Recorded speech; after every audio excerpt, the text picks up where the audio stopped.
राधे राधे दोस्तों, आज हम आपके लिए लेके आए हैं दुर्गा सप्तशती का 11वां अध्याय। तो आइए शुरू करते हैं 11वां अध्याय। देवताओं का देवी की स्तुति करना और देवी का देवताओं को वरदान देना। महर्षि मेधा कहते हैं, दैत्य के मारे जाने पर इंद्र आदि देवता अग्नि को आगे करके कात्यायनी देवी की स्तुति करने लगे। उस समय अभीष्ट की प्राप्ति के कारण उनके मुख खिले हुए थे। देवताओं ने कहा, हे शरणागत के दुख दूर करने वाली देवी, तुम प्रसन्न हो। हे संपूर्ण जगत की माता, तुम प्रसन्न हो। विश्वेश्वरी, तुम विश्व की रक्षा करो, क्योंकि तुम इस चर और अचर की ईश्वरी हो। हे देवी, तुम संपूर्ण जगत की आधार रूप हो, क्योंकि तुम पृथ्वी रूप में स्थित हो और अत्यंत पराक्रम वाली देवी हो। तुम विष्णु की शक्ति हो और विश्व की बीज परम माया हो, और तुमने ही इस संपूर्ण जगत को मोहित कर रखा है। तुम्हारे प्रसन्न होने पर ही यह पृथ्वी मोक्ष को प्राप्त होती है। हे देवी, संपूर्ण विद्याएं तुम्हारे ही भिन्न भिन्न स्वरूप हैं। इस जगत में जितनी स्त्रियां हैं वह सब तुम्हारी ही मूर्तियां हैं। एकमात्र तुमने ही इस जगत को व्याप्त कर रखा है। तुम्हारी स्तुति किस प्रकार हो सकती है, क्योंकि तुम परम बुद्धि रूप हो और संपूर्ण प्राणी रूप स्वर्ग और मुक्ति देने वाली हो। अतः इसी रूप में तुम्हारी स्तुति की गई है। तुम्हारी स्तुति के लिए इससे बढ़कर और क्या युक्तियाँ हो सकती है। संपूर्ण जनों के हृदय में बुद्धि रूप होकर निवास करने वाली, स्वर्ग तथा मोक्ष प्रदान करने वाली, हे नारायणी देवी, तुमको नमस्कार है।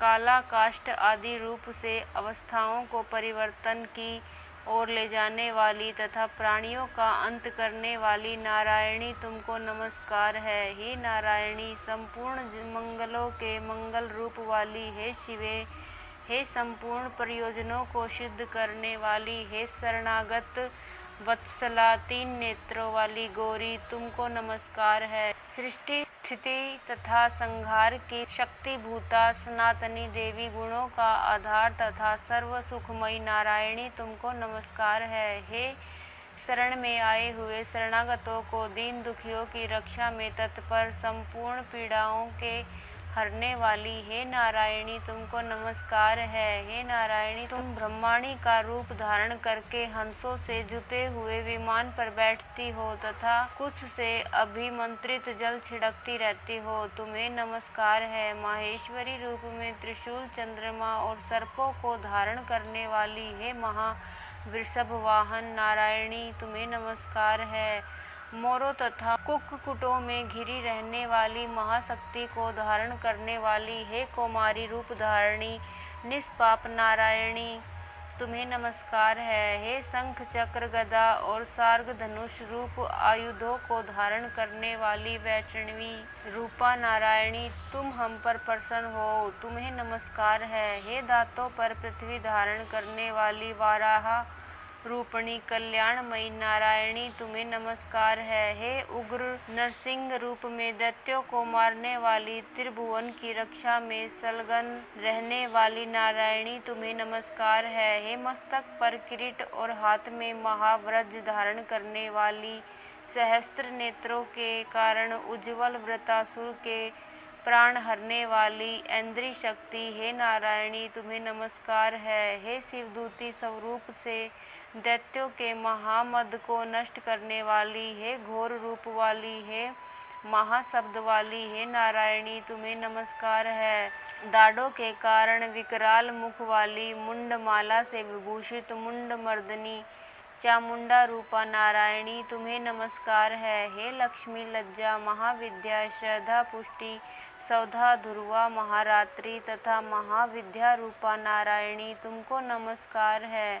हे मेधा सरस्वती ऐश्वर्य रूपणी पार्वती महाकाली नियंता तथा ईश रूपणी नारायणी, तुम्हें नमस्कार है। हे सर्वेश्वरी सर्वशक्ति युक्त देवी, हमारी भय से रक्षा करो, तुम्हें नमस्कार है। हे कात्यायनी तीनों नेत्रों से भूषित, यह तेरा सौम्य मुख सब तरह के डरों से हमारी रक्षा करो, तुम्हें नमस्कार है। हे भद्रकाली ज्वालाओं के समान भयंकर, अति उग्र एवं संपूर्ण असुरों को नष्ट करने वाली, तुम्हारा त्रिशूल हमें भयों से बचावे। तुमको नमस्कार है हे देवी, जो अपने शब्द से इस जगत को पूरित करके दैत्यों के तेज को नष्ट करता है। वह आपका घंटा इस प्रकार हमारी रक्षा करे, जैसे कि माता अपने पुत्रों की रक्षा करती है।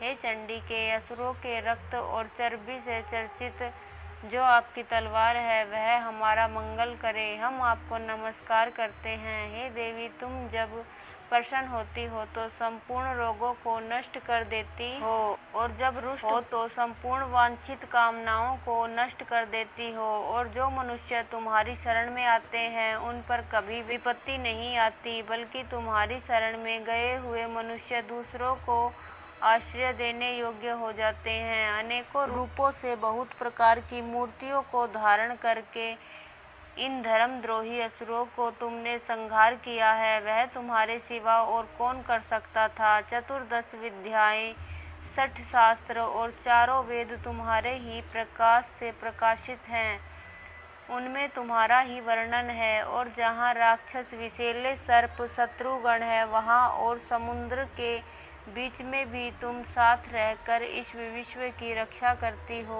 हे विश्वेश्वरी, तुम विश्व का पालन करने वाली विश्व रूपा हो, इसलिए संपूर्ण विश्व को धारण करती हो।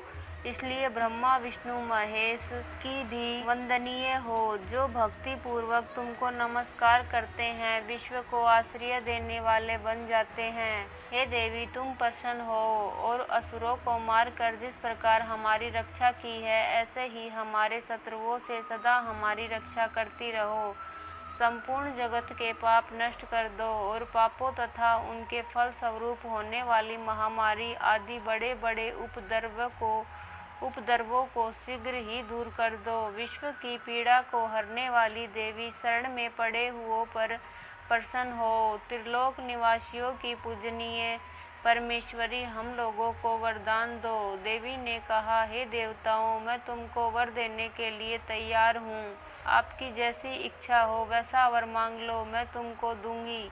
देवताओं ने कहा, हे सर्वेश्वरी, त्रिलोकी के निवासियों की समस्त पीड़ाओं को तुम इसी प्रकार हरती रहो और हमारे शत्रुओं को इसी प्रकार नष्ट करती रहो। देवी ने कहा, वैवस्वत मनवंतर के 28वें युग में 2 और महाअसुर शुंभ और निशुंभ उत्पन्न होंगे। उस समय मैं नंद गोप के घर में यशोदा के गर्भ से उत्पन्न होकर विंध्याचल पर्वत पर शुंभ और निशुंभ का संहार करूंगी। फिर अत्यंत भयंकर रूप से पृथ्वी पर अवतीर्ण होकर मैं विप्रचिति नामक दानवों का नाश करूंगी। उन भयंकर महाअसुरों को भक्षण करते समय मेरे दांत अनार के पुष्प के समान लाल होंगे। इसके पश्चात स्वर्ग में देवता और पृथ्वी पर मनुष्य मेरी स्तुति करते हुए मुझे रक्तदंतिका कहेंगे। फिर जब 100 वर्षों तक वर्षा न होगी तो मैं ऋषियों के स्तुति करने पर आयो निज नाम से प्रकट होंगी और अपने 100 नेत्रों से ऋषियों की ओर देखूंगी। अतः मनुष्य